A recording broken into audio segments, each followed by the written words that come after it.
বেশ কয়েকদিন ধরেই হচ্ছে আমাদের বাসায় বুয়া নাই, মানে উনি হচ্ছে স্ট্রোক করছে। দ্যাটস ওয়াই উনি ওনাদের গ্রামের বাসায় চলে গেছে। তো বাসায় যেহেতু বুয়া নাই, পানি টানির অনেক কাজ করতে হয়।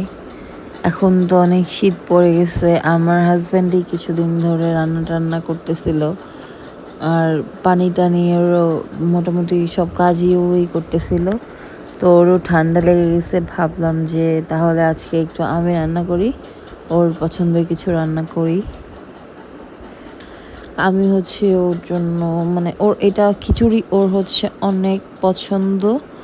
তো খিচুড়ির সাথে হচ্ছে আমি একটা দেশি মুরগি ভুনা করছি ঝাল ঝাল করে, আর হচ্ছে বাসমতি চালের খিচুড়ি আর কি রান্না করছি, মানে খিচুড়ি ভুনা করছি, ভুনা খিচুড়ি যেটাকে বলা হয় আর কি।